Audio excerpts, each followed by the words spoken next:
ആഭ്യന്തരമന്ത്രി അമിത് ഷായുടെ അധ്യക്ഷതയിൽ 31ാമത് സതേൺ സോണൽ കൗൺസിൽ യോഗം ചെന്നൈയിലെ കോവളത്തുള്ള സ്വകാര്യ ഹോട്ടലിൽ വിപുലമായ തയ്യാറെടുപ്പുകളോടെ ആരംഭിച്ചു.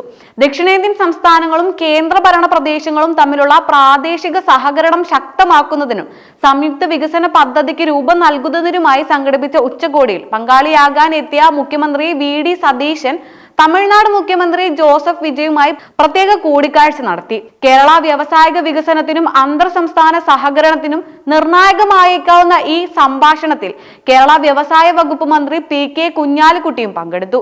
1956 സംസ്ഥാന പുനഃസംഘടനാ നിയമപ്രകാരം നിലവിൽ വന്ന സോണൽ കൗൺസിലുകളുടെ അധ്യക്ഷ പദവി കേന്ദ്ര ആഭ്യന്തരമന്ത്രിക്കാണ്. ഇത്തവണ സുപ്രധാന കൗൺസിൽ ചട്ടങ്ങൾ അനുസരിച്ച് തമിഴ്നാട് മുഖ്യമന്ത്രി വിജയ് കൗൺസിലിന്റെ വൈസ് ചെയർമാനായി ചുമതലയേൽക്കുകയും ചെയ്തു. തമിഴ്നാട് ചീഫ് സെക്രട്ടറി സായ് കുമാറാണ് സെക്രട്ടറിയായി പ്രവർത്തിക്കുന്നത്. ദക്ഷിണേന്ത്യൻ മേഖലയിലെ സുപ്രധാന രാഷ്ട്രീയ ഭരണ നേതൃത്വങ്ങൾ ഒത്തുചേർന്ന ഈ ഉച്ചകോടിയിൽ വിവിധ സംസ്ഥാനങ്ങളുടെ തലവന്മാരും മുതിർന്ന ഉദ്യോഗസ്ഥരും സജീവമായി പങ്കെടുത്തു.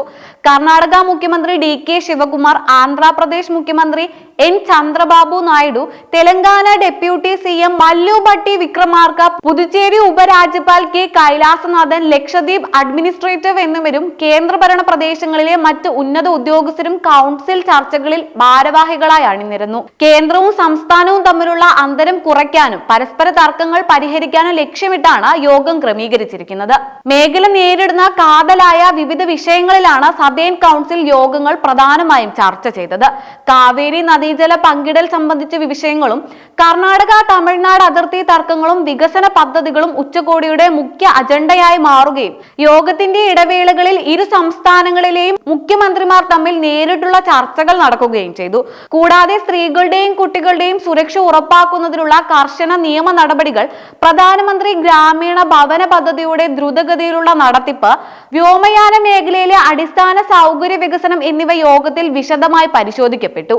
തീരദേശ സുരക്ഷ വർദ്ധിപ്പിക്കുന്നതിനൊപ്പം അന്തർ സംസ്ഥാന മയക്കുമരുന്ന് മാഫിയകൾക്കെതിരെ സംയുക്തമായി ശക്തമായ പ്രതിഷേധം തീർക്കാനുള്ള തീരുമാനങ്ങളും ചർച്ചകളിൽ ഉയർന്നു വന്നു.